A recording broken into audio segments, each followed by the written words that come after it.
तो अभी तक हमने देखा कि एटीट्यूड क्या होता है, उसके कंपोनेंट्स क्या होते हैं और एटीट्यूड फॉर्म कैसे होता है। बट अब हम देखेंगे कि क्या एटीट्यूड चेंज हो सकता है। तो हाँ, एटीट्यूड चेंज हो सकता है, लेकिन सिर्फ कुछ एक्सटेंट तक, और सिर्फ कुछ ही एटीट्यूड चेंज हो सकते हैं। ये ज़रूरी नहीं है हर एक कोई एटीट्यूड चेंज कर सके हम, ठीक है। तो ये हम फैक्टर्स जो हैं एटीट्यूड चेंज के, वो अभी हम आगे पढ़ेंगे। तो एटीट्यूड चेंज जो है वो हम कह सकते हैं कि दो डायरेक्शन में होता है। दो डायरेक्शन इन द सेंस, एक होता है कॉन्ग्रुएंट, एक होता है इनकॉन्ग्रुएंट। कॉन्ग्रुएंट का मतलब पता है कि सेम होता है, कॉन्ग्रुएंट का मतलब। तो कॉन्ग्रुएंट में क्या होता है, जो हम एटीट्यूड चेंज करते हैं वो सेम डायरेक्शन में करते हैं, और इनकॉन्ग्रुएंट ऑपोजिट डायरेक्शन में। नाम भी इन दोनों के ऑपोजिट हैं, कॉन्ग्रुएंट इनकॉन्ग्रुएंट, और इनके काम भी अपोजिट हैं। कॉन्ग्रुएंट चेंज का मतलब है सेम डायरेक्शन में चेंज होना, और इनकॉन्ग्रुएंट का मतलब है ऑपोजिट डायरेक्शन में चेंज होना। अब आप बोलोगे सेम डायरेक्शन और ऑपोजिट डायरेक्शन क्या कह रहे हो आप, है ना। तो सेम डायरेक्शन मतलब अगर हमारा किसी चीज़ को लेके पॉजिटिव एटीट्यूड है तो उसे और ज़्यादा पॉजिटिव करना और ज़्यादा स्ट्रॉन्ग करना। अगर नेगेटिव एटीट्यूड है तो उसी चीज़ को और ज़्यादा नेगेटिव करना, मतलब कि एटीट्यूड को एक तरह से स्ट्रॉन्ग करना, ठीक है।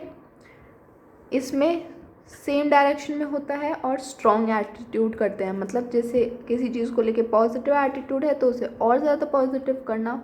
जैसे अभी हमने एग्जांपल पढ़ा था ग्रीन एनवायरनमेंट मूवमेंट को लेके, तो उसमें हमारा पॉजिटिव एटीट्यूड था। अगर हम उसे और ज़्यादा पॉजिटिव कर दें तो वो हो जाएगा हमारा सेम डायरेक्शन में, दैट इज़ कॉन्ग्रुएंट एटीट्यूड, ठीक है। अगर आप किसी से आपका कोई क्लासमेट है, मैंने पहले भी एग्जांपल दिया था, आप उसे पसंद नहीं करते हो तो आपका उसके टुवर्ड्स क्या है, नेगेटिव एटीट्यूड। लेकिन अगर आपके साथ कुछ ऐसा एक्सपीरियंस होता है उस पर्सन के साथ कि आपको और ज़्यादा उसके टुवर्ड्स हेट्रेट हो जाए, आप उसे बहुत ज़्यादा नफ़रत करने लग जाओ, तो क्या हो गया, आपका जो पहले से ही नेगेटिव एटीट्यूड था वो और ज़्यादा नेगेटिव हो गया, राइट। तो जो एटीट्यूड आपका चेंज हुआ है वो कॉन्ग्रुएंट हुआ है, सेम डायरेक्शन में। जो आप उससे पहले, मतलब आपको वो पसंद नहीं था वो क्लासमेट, लेकिन अब आप उससे और ज़्यादा हेट करते हो, आप उससे बहुत ज़्यादा नफ़रत करने लगे हो, तो क्या है, आपका एटीट्यूड उसके टुवर्ड्स स्ट्रॉन्ग हो गया है और ज़्यादा नेगेटिव हो गया, ठीक है। अगर हम बात करें यहाँ पे ऑपोजिट डायरेक्शन की, तो ऑपोजिट डायरेक्शन मतलब अगर आपका जो एटीट्यूड पहले पॉजिटिव था उसको नेगेटिव करना, और अगर पहले से आपका एटीट्यूड किसी चीज़ को लेके नेगेटिव था तो उसको पॉजिटिव करना।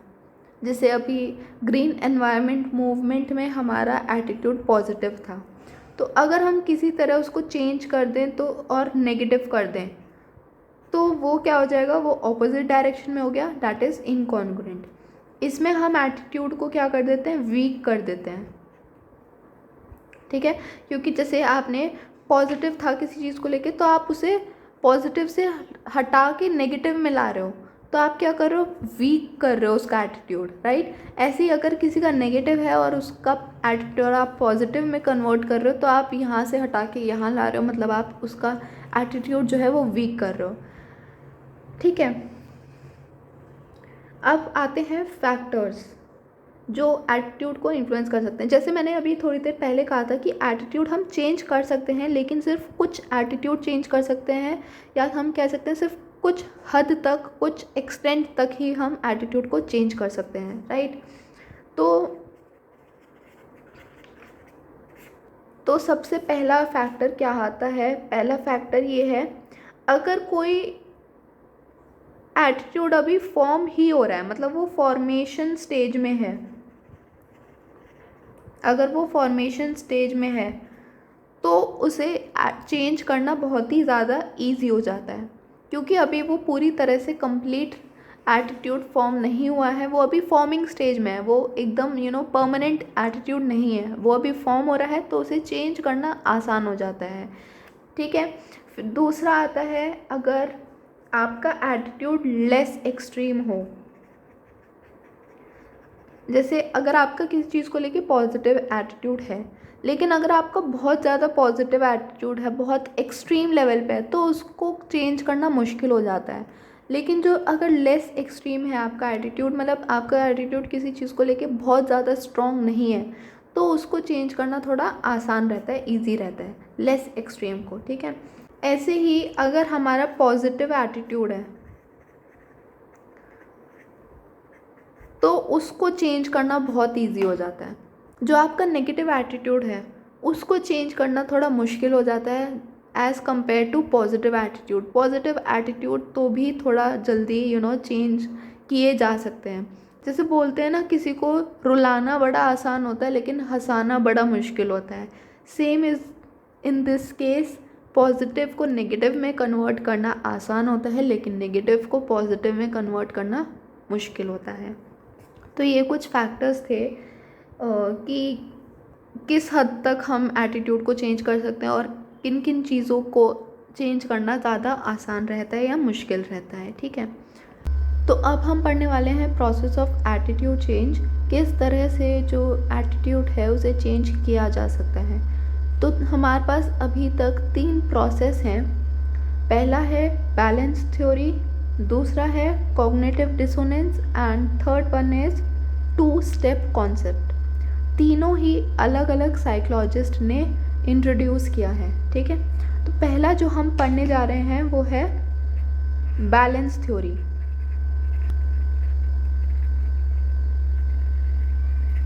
इसको इंट्रोड्यूस करा था एक साइकोलॉजिस्ट ने जिसका नाम है Fritz Heider. I am not sure if I am pronouncing it right, but it doesn't matter I guess. तो बैलेंस थ्योरी में क्या है, जो एटीट्यूड चेंज है, किस तरह से एटीट्यूड चेंज होगा, वो एक POX ट्राइंगल के फॉर्म में डिस्क्राइब करा है। Described in the form of POX triangle. अब POX ट्राइंगल क्या करता है, 3 चीज़ों के बीच में रिलेशन डिस्क्राइब करता है। अब यहाँ पे POX क्या है, P stands for person whose attitude is being studied। जिस पर्सन का एटीट्यूड स्टडी किया जा रहा है उसे हम बोलेंगे P पर्सन। अब आता है O। O कौन है, O इज अनदर पर्सन और इसका भी हम एटीट्यूड स्टडी करेंगे। अब आता है X। X क्या होता है, X होता है एटीट्यूड ऑब्जेक्ट। अब एटीट्यूड ऑब्जेक्ट क्या होता है, मैंने पहले बताया है। एटीट्यूड ऑब्जेक्ट होता है जिस चीज़ के बारे में हम एटीट्यूड जान रहे हैं, जिस चीज़ को हम स्टडी कर रहे हैं, the thing towards which our attitude is being studied is known as attitude object. जिस चीज़ के टूवर्ड्स हम अपना एटीट्यूड देख रहे हैं उसे हम एटीट्यूड ऑब्जेक्ट बोलते हैं। POX ट्राइंगल का मतलब है ये सब। ठीक है। अब यहाँ पे POX ट्राइंगल मैं यहाँ पे फॉर्म करके दिखा देती हूँ। जैसे P है, ये O है और ये X है। इन तीनों का रिलेशन आपस में स्टडी किया जाता है। अगर इन तीनों के बीच में कुछ भी इम्बैलेंस रहता है तब हम एटीट्यूड को चेंज कर सकते हैं। अब वो इम्बैलेंस की कंडीशन कौन सी होगी और बैलेंस की कंडीशन कौन सी होंगी वो अभी हम देखते हैं। ठीक है। लेकिन अगर यहाँ पे इम्बैलेंस की सिचुएशन है तो ही हम एटीट्यूड चेंज कर पाएंगे। अगर ये ऑलरेडी बैलेंस्ड की सिचुएशन में होगा तो हम एटीट्यूड चेंज नहीं करेंगे फर्दर। ठीक है। अच्छा, इम्बैलेंस में हम क्यों चेंज करते हैं, अगर ये POX ट्राइंगल जो है वो इम्बैलेंस्ड है तो हम क्यों चेंज करेंगे, बिकॉज जब भी कोई चीज़ इम्बैलेंस्ड रहती है तो वो आउट ऑफ ट्यून रहती है। तो ऑटोमेटिकली उसे बैलेंस करना पड़ता है हमें, और ऑटोमेटिकली वो बैलेंस करनी ही पड़ती है चीज़। अगर वो इम्बैलेंस रहेगी तो सिचुएशन वो ठीक नहीं रहेगी, राइट। तो उस वजह से वो ऑटोमेटिकली हमें बैलेंस करनी पड़ती है, या वो अपने आप हो जाती है बैलेंस्ड, ठीक है। उस तरह से हमारा एटीट्यूड जो है वो चेंज हो जाएगा। अभी थोड़ा सा कंफ्यूजिंग लग रहा होगा, बट ट्रस्ट मी आपको सब समझ आ जाएगा। थोड़ी देर अच्छे से फोकस रह के आप समझो चीज़ों को, ठीक है। अब हम इसका ये देखेंगे कंडीशन कि बैलेंस्ड कब रहेगा और इम्बैलेंस्ड कब रहेगा, ठीक है। तो पहले हम देखते हैं इम्बैलेंस की कंडीशन, कि चीज़ें कब इम्बैलेंस रहेंगी और कब बैलेंस रहेगा। तो इम्बैलेंस के लिए क्या है, फर्स्ट कंडीशन इज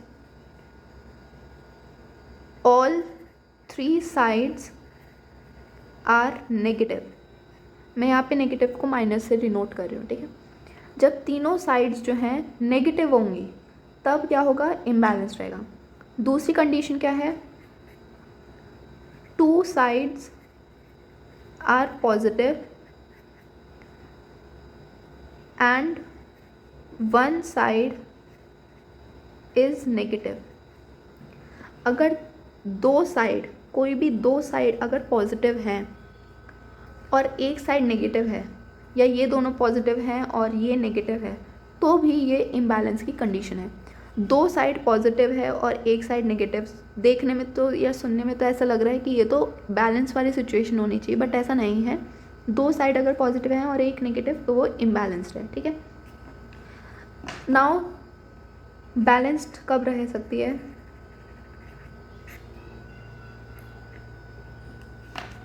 बैलेंस तब रह सकती है व्हेन, अब इसका ऑपोजिट कर देंगे हम, ठीक है। तो आपको रट्टा लगाने की ज़रूरत नहीं है, बस एक चीज़ ध्यान रखनी है और फिर उसका ऑपोजिट कर देना है। तो पहली कंडीशन ये है, ऑल 3 साइड्स आर पॉजिटिव। इसमें सारी नेगेटिव थी तीनों साइड, इसमें सारी पॉजिटिव हैं।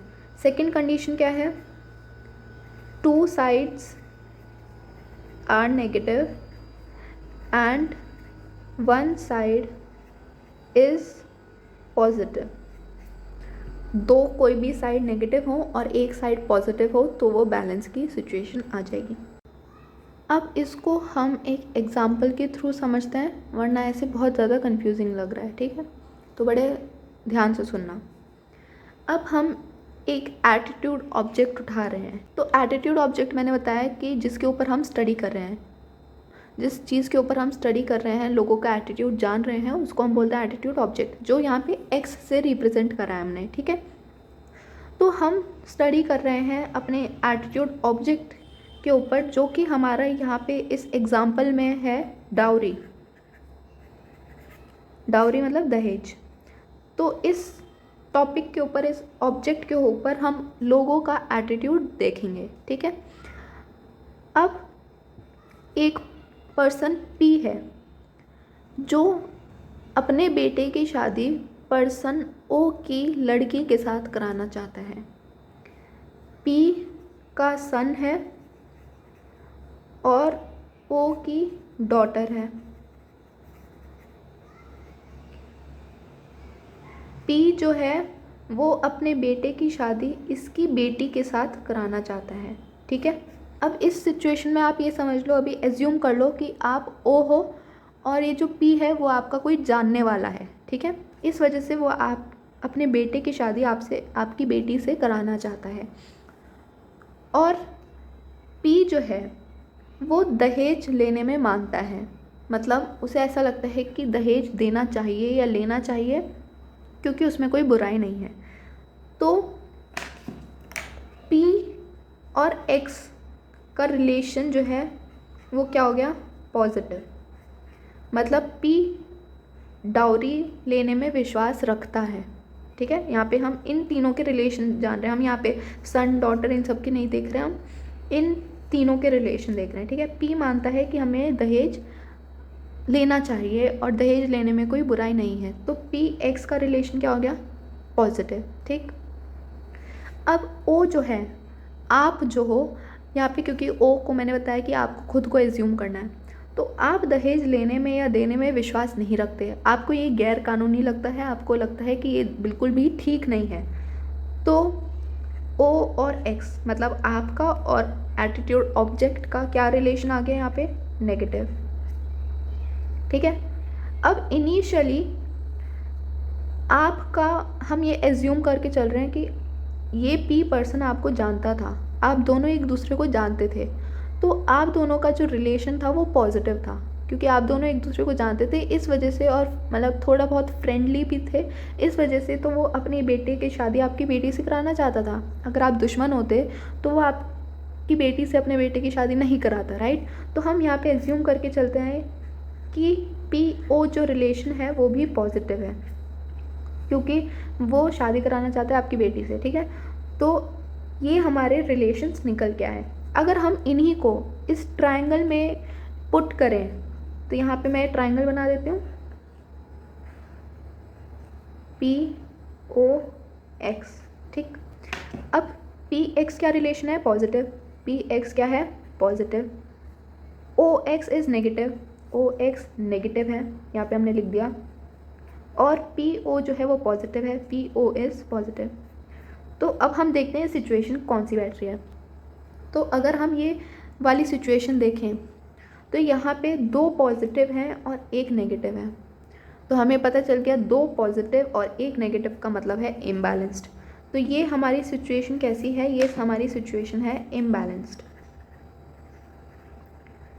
तो अब जाहिर सी बात है, अगर ये इम्बैलेंस्ड है तो हम इसको बैलेंस करेंगे या ऑटोमेटिकली ये सिचुएशन बैलेंस्ड हो जाएगी। अब कैसे होगी वो, तो बैलेंस्ड ये 2 तरह से हो सकती है, या तो तीनों साइड्स पॉजिटिव हो, यहाँ भी और यहाँ भी, या फिर 2 साइड कोई भी नेगेटिव हो और 1 साइड पॉजिटिव। ठीक है, तो बैलेंस इस तरह से हो सकती है। अच्छा, आप ये सब छोड़ो, पी ओ एक्स ये सब छोड़ो, आप खुद ही ये वाली सिचुएशन समझो सिर्फ कि आप का कोई जानने वाला पी पर्सन है जो अपने बेटे की शादी आपकी बेटी से कराना चाहता है, वो डाउरी के फेवर में है लेकिन आप डाउरी के अगेंस्ट में हो। अब ये सिचुएशन क्या है, थोड़ी सी अजीब है, राइट। आप दोनों अपने बच्चों की आपस में शादी भी कराना चाहते हो, वो चाहता है कि मैं डाउरी लूँ, मुझे डाउरी चाहिए, लेकिन आप दहेज देना नहीं चाहते हो। तो मतलब ये चीज़ कैसे सॉल्व होगी, है ना। ये थोड़ी सी क्या है, इम्बैलेंस सिचुएशन, अगर हम इस टेक्निकल टर्म में कहें तो है ये इम्बैलेंस सिचुएशन। आप अभी इसको छोड़ दो, ठीक है, आप ये टेक्निकल टर्म्स में छोड़ दो, लेकिन आप वैसे समझो कि वो चाह रहा है कि वो दहेज ले, आप दहेज देना नहीं चाह रहे, और आपस में शादी भी कराना चाह रहे हो। तो ये सब कैसे पॉसिबल होगा, किसी ना किसी को कुछ ना कुछ तो एडजस्ट करना पड़ेगा, राइट। तो एडजस्टमेंट कैसे हो सकता है, एक मेथड ये है कि जब दोनों ही अपने अपने ओपिनियन को लेके स्ट्रॉन्ग हैं कि हाँ दहेज सही है, ये कह रहा है नहीं दहेज सही नहीं है, तो इन दोनों में कहासुनी हो जाए, इन दोनों के रिलेशंस बिगड़ जाए, इन दोनों के रिलेशन नेगेटिव हो जाए, है ना। या तो ये पॉसिबल होगा। दूसरा क्या हो सकता है, दूसरा ये चीज़ हो सकती है कि ये पी बोले कि हाँ मुझे भी लगता है अब कि डाउरी जो है वो एक लॉ के ख़िलाफ़ है, डाउरी लेना सही नहीं है। या तो ऐसा हो जाए, है ना, पी ये सोचने लग जाए, पी का एटीट्यूड जो है डाउरी की तरफ क्या हो जाए, नेगेटिव हो जाए। या फिर आप सोचने लग जाओ कि हाँ ऐसे दहेज देने में कोई बुराई भी नहीं है, मतलब हर कोई देता है, आप ये सब सोचने लग जाओ और आपका एटीट्यूड डाउरी की तरफ क्या हो जाए, पॉजिटिव हो जाए। तो तब तो ये चीज़ सही चलेगी, राइट। तो 3 पॉसिबल चीज़ें हो सकती हैं, इनमें से किसी ना किसी चीज़ को एडजस्ट करना पड़ेगा, तब जाके ही सिचुएशन जो है वो ठीक लगेगी। उसी को हम यहाँ पे बैलेंस और इम्बैलेंस का नाम दे रहे हैं। आई होप आपको समझ आ रहा हो। तो हम अब इसको, हमने एग्ज़ाम्पल में ये सिचुएशन रखी थी, अब हम इसके सॉल्यूशन देखते हैं। तो अगर हम इसका सॉल्यूशन देखें तो पहला सॉल्यूशन तो ये है, पहले हम पहले वाला डायग्राम ड्रॉ करते हैं कि पहले क्या सिचुएशन थी, ठीक है। ये P है, ये O है और ये X है। पहले सिचुएशन ये थी, इसका पॉजिटिव एटीट्यूड था डाउरी के टुवर्ड्स, इसका नेगेटिव एटीट्यूड था और इन दोनों का पॉजिटिव था। तो ये क्या थी, ये इम्बैलेंस सिचुएशन थी। अब सॉल्यूशन क्या हो सकता है? पहला सॉल्यूशन ये है कि P और O जो है, PO एटीट्यूड जो है वो हो जाए, PO एटीट्यूड बिकम नेगेटिव, कि जो ये P और O है ये नेगेटिव हो जाए। इससे क्या होगा, ये P है, ये O है और ये X है, ये दोनों चीज़ ऐसी रहेंगी, ये प्लस रहेगा, ये माइनस रहेगा, PO नेगेटिव हो जाएगा। इससे क्या होगा, 2 साइड्स नेगेटिव हो जाएंगी और 1 साइड पॉजिटिव। तो अब ये बैलेंस की सिचुएशन है। दूसरा सॉल्यूशन क्या हो सकता है इसका? दूसरा सॉल्यूशन ये है कि PX जो है एटीट्यूड बिकम नेगेटिव। अब क्या है, बाकी सिचुएशन सेम रहेंगी, इसको नेगेटिव करना है बस। POX ये नेगेटिव है, ये नेगेटिव है, अब सॉरी ये पॉजिटिव है और ये नेगेटिव हो जाएगा। तीसरा क्या सॉल्यूशन है? तीसरा सॉल्यूशन है कि OX जो है वो एटीट्यूड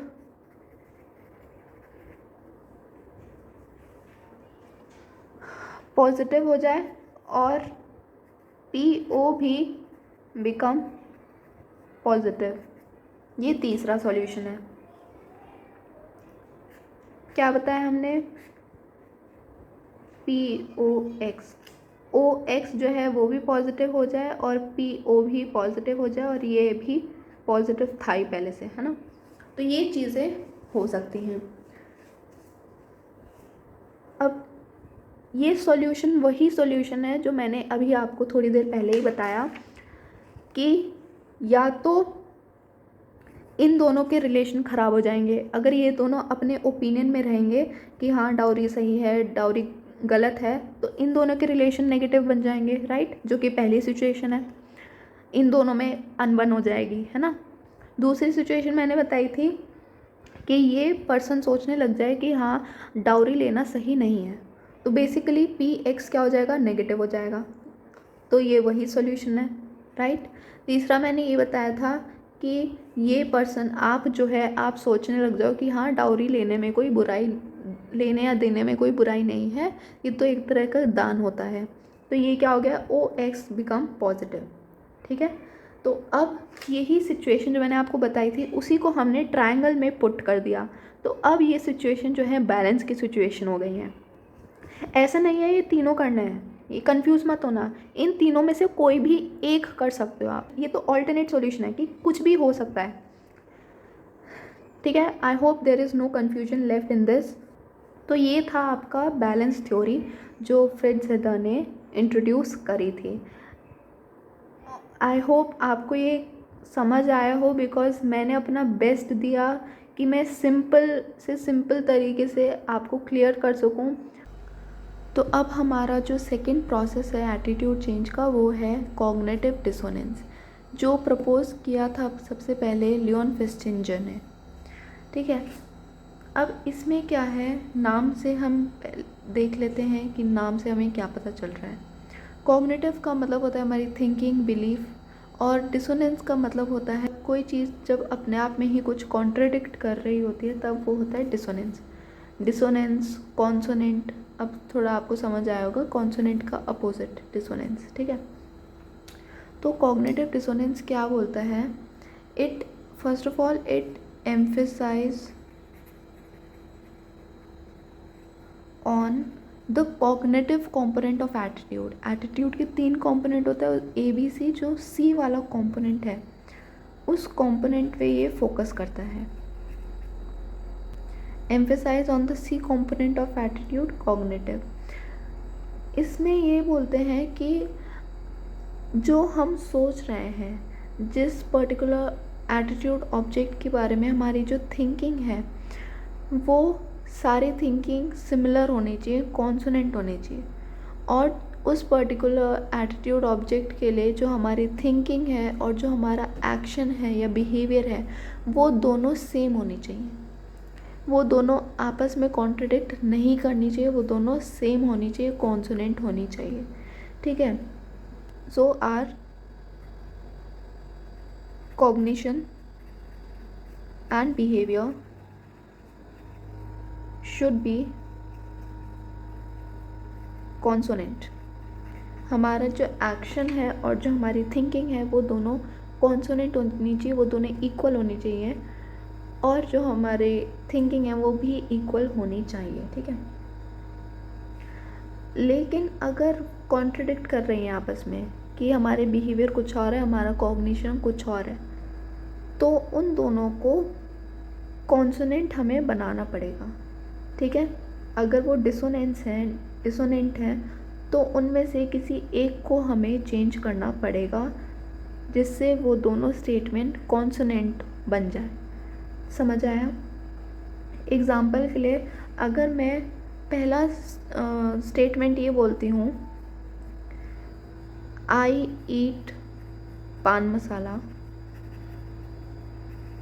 ठीक है। दूसरा मैं ये बोलती हूँ, यहाँ पे मैं लिख देती हूँ कि ये एग्ज़ाम्पल है, एग्ज़ाम्पल, ठीक है। पहला स्टेटमेंट मैं बोल रही हूँ कि मैं पान मसाला खाती हूँ। दूसरा स्टेटमेंट मैं ये बोल रही हूँ कि पान मसाला causes mouth cancer which is fatal।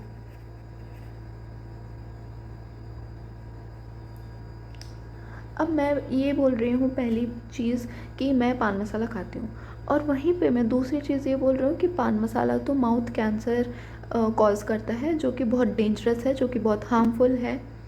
तो यहाँ पे आप खुद ये सोचोगे कि ये अपने आप में ही स्टेटमेंट कॉन्ट्रडिक्टरी है।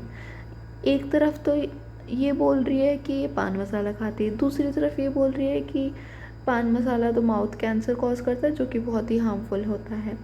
तो ये खुद ही कंफ्यूज्ड है।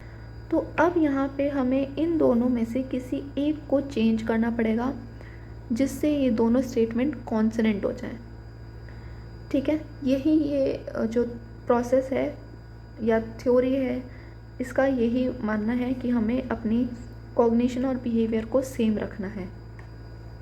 अब यहाँ पे हम सेम कैसे रख सकते हैं? या तो मैं ये बोलना छोड़ दूँ कि पान मसाला माउथ कैंसर कॉज करती है, जो कि बहुत ही डेंजरस है, हार्मफुल है बॉडी के लिए, ये बोलना छोड़ दूँ या तो मैं, या दूसरा ऑप्शन ये है कि मैं पान मसाला खाना ही छोड़ दूँ।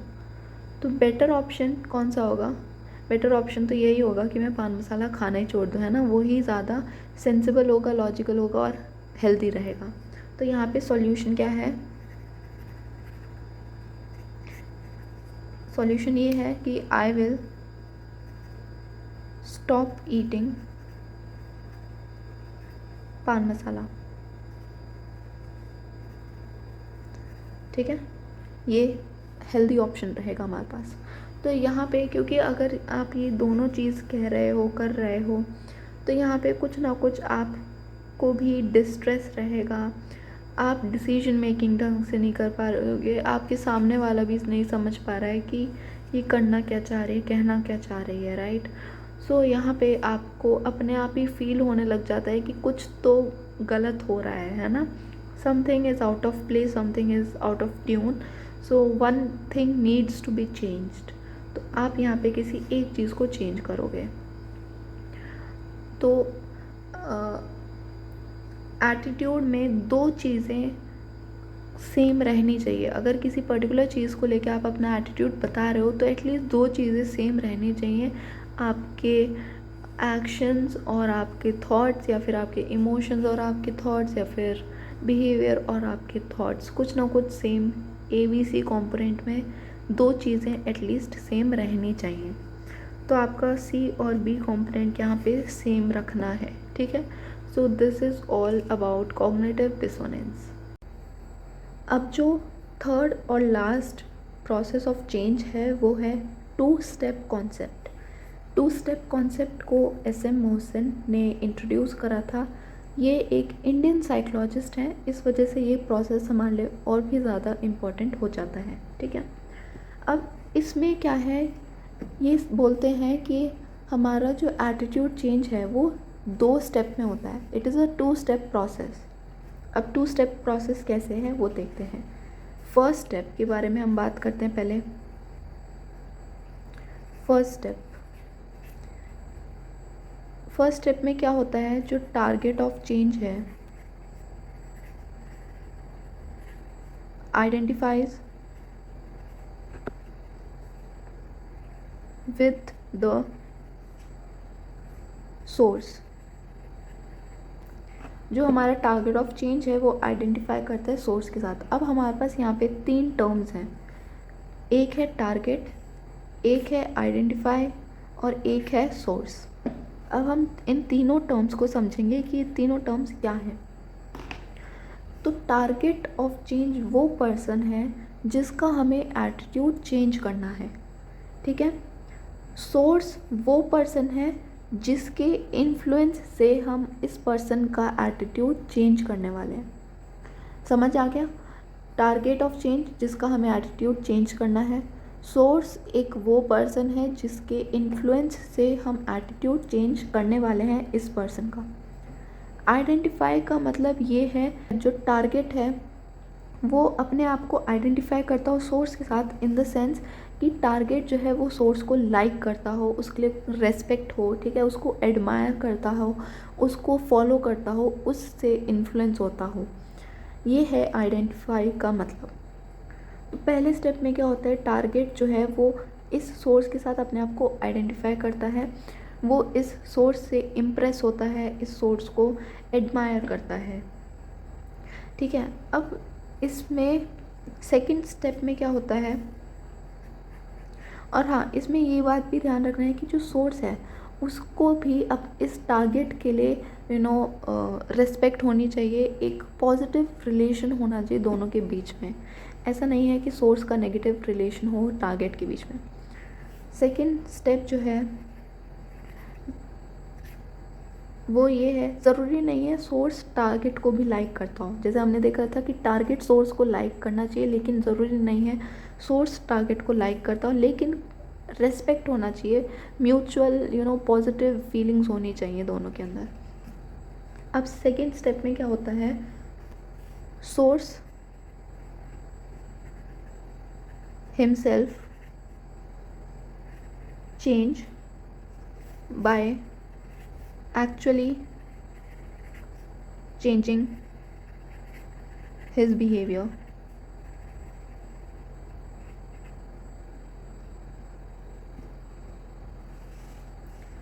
and observing his changed attitude. The target also shows attitude change through behavior. तो फर्स्ट स्टेप में क्या हो रहा है कि टारगेट और सोर्स का दोनों का पॉजिटिव एक रिलेशन है, म्यूचुअल रिलेशन है एक दूसरे को लेके। अब सेकेंड स्टेप में क्या होता है, सोर्स जो है वो अपने बिहेवियर को चेंज कर रहा है, और जब टारगेट उस सोर्स को अपना बिहेवियर चेंज करते हुए देखता है तो टारगेट भी उससे इन्फ्लुएंस हो जाता है, और वो भी अपने बिहेवियर में चेंज ले आता है, अपने एटीट्यूड में वो चेंज शो करने लग जाता है थ्रू बिहेवियर, ठीक। अब इसका एग्जांपल देख लेते हैं। एग्जांपल ये है कि एक लड़की है जिसका नाम है प्रीति। प्रीति न्यूज़पेपर में पढ़ती है कि एक पर्टिकुलर सॉफ्ट ड्रिंक है XYZ कोई भी, वो हमारे हेल्थ के लिए हार्मफुल है, ठीक है, वो हमारे हेल्थ के लिए अच्छा नहीं है, it is very harmful for our health and we should stop drinking it. But उसका एक फेवरेट स्पोर्ट्स पर्सन है जो उसी सेम ब्रांड के सॉफ्ट ड्रिंक का एडवर्टीज़मेंट करता है। तो प्रीति ने देखा कि ये पर्सन जो जिसे वो एडमायर करती है, जिस स्पोर्ट्स पर्सन को वो रेस्पेक्ट करती है, लाइक करती है, एडमायर करती है, वही स्पोर्ट्स पर्सन उस सॉफ्ट ड्रिंक को इनटेक कर रहा है, और जो प्रीति है वो अपने आप को आइडेंटिफाई कर रही है सोर्स से, क्योंकि प्रीति भी उस सॉफ्ट ड्रिंक को एंजॉय करती है और वो जो स्पोर्ट्स पर्सन है वो भी उस ड्रिंक का एडवर्टीज़मेंट कर रहा है। तो फर्स्ट स्टेप कंप्लीट हो गया है ना। प्रीति टारगेट है, वो सोर्स जो है वो स्पोर्ट्स पर्सन है, फेमस स्पोर्ट्स पर्सन, और आइडेंटिफाई कर रही है बिकॉज जो प्रीति है वो उस सॉफ्ट ड्रिंक को एंजॉय करती है और जो स्पोर्ट्स पर्सन है वो उसका एडवर्टीज़मेंट कर रहा है। तो दोनों आपस में आइडेंटिफिकेशन हो रहा है, ठीक है। अब सेकंड स्टेप क्या है, कुछ टाइम बाद वो स्पोर्ट्स पर्सन जो है उस सॉफ्ट ड्रिंक का एडवर्टीज़मेंट बंद कर देता है और वो प्रमोट करता है किसी हेल्दी ड्रिंक को और बोलता है कि soft drink is not good for your health. तो अब उसने देखा प्रीति ने कि उसका जो फेवरेट स्पोर्ट्स पर्सन था जिसे वो एडमायर करती थी, वो अपना एटीट्यूड चेंज कर रहा है उस ड्रिंक को लेके, उस सॉफ्ट ड्रिंक को लेके, और कोई और हेल्दी ड्रिंक को रिकमेंड कर रहा है। तो अब प्रीति क्या करेगी, वो भी क्या करेगी, अब धीरे धीरे उस सॉफ्ट ड्रिंक का कंजप्शन कम कर देगी, उस सॉफ्ट ड्रिंक का इंटेक ख़त्म कर देगी, क्योंकि अब उसका जो फेवरेट स्पोर्ट्स पर्सन है उस ड्रिंक को हार्मफुल बता रहा है, राइट। तो यहाँ पे उसने क्या करा, पहले उसने उस स्पोर्ट्स पर्सन के साथ आइडेंटिफाई करा, फिर जैसे उसने देखा कि वो स्पोर्ट्स पर्सन उस ड्रिंक को अब रिकमेंड नहीं कर रहा है, वो अपना एटीट्यूड चेंज कर रहा है, उसी को ऑब्ज़र्व करके, उसी के एटीट्यूड चेंज को ऑब्ज़र्व करके वो अपना बिहेवियर भी चेंज कर रही है। तो ये जो प्रोसेस है ये एक तरह का इमिटेशन भी है। आपने पढ़ा होगा learning through observation, right, learning through observation. तो ये भी उसी की तरह है, राइट। अच्छा, यही सेम एग्जांपल ये जो मैंने अभी बताया ये एनसीईआरटी की बुक में है, राइट, लेकिन ये अभी रिसेंटली एक तरह से रियल लाइफ में भी हुआ है। बहुत ही इंटरेस्टिंग था ये। मैं आपको बताती हूँ, अगर आपको नहीं पता होगा, और जिसने पता होगा वो तुरंत समझ जाएंगे। अभी कुछ टाइम पहले ही एक प्रेस कॉन्फ्रेंस हुई थी जहाँ पे जो स्पोर्ट्स पर्सन रोनाल्डो हैं वो वहाँ पे गए थे उस प्रेस कॉन्फ्रेंस में। तो वहाँ पे कोको कोला की 2 बॉटल रखी थी और एक वाटर बॉटल उनकी साइड में रखी थी। कोको कोला की बॉटल इसलिए रखी थी क्योंकि बहुत टाइम से जो कोको कोला की कंपनी है वो बहुत सारे फुटबॉल के मैचेस जो है वो स्पॉन्सर कर रही थी, उस वजह से शायद वहाँ पे वो रखी गई थी। तो वहाँ पे रोनाल्डो ने देखा कि यहाँ पे 2 बॉटल रखे हैं कोको कोला की, तो उन्होंने उन बॉटल को उठाया और साइड में रख दिया और उन्होंने उस वाटर बॉटल को हाथ में उठा के बोला कि water, you should drink water. तो तब से उस टाइम इस चीज़ पे बहुत ज़्यादा मीम बने थे। कोको कोला जो शेयर हैं वो डाउन हो गए थे, उसको लॉस भी बहुत हुआ था उस टाइम।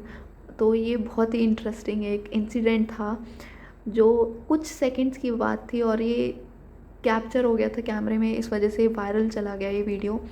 और अगर आपने वो देखा होगा तो ये एक तरह से लाइव एग्जांपल था 2 स्टेप कॉन्सेप्ट का, क्योंकि यहाँ पे फुटबॉल मैचेस में स्पॉन्सर हो रहे थे कोको कोला। तो अगर किसी पर्सन जो उनका फ़ैन था रोनाल्डो का, उसने देखा होगा कि यहाँ पे तो फुटबॉल में बहुत सारे स्पॉन्सरशिप चल रहा है कोको कोला का, मतलब it is not that much harmful. लेकिन जब उसने देखा कि जो रोनाल्डो है उसने यहाँ पे कोक की बॉटल साइड में उठा के रख दी बिल्कुल टेबल से, तो इसका मतलब क्या हुआ, उसने देखा कि यहाँ पे जो एटीट्यूड चेंज हो रहा है।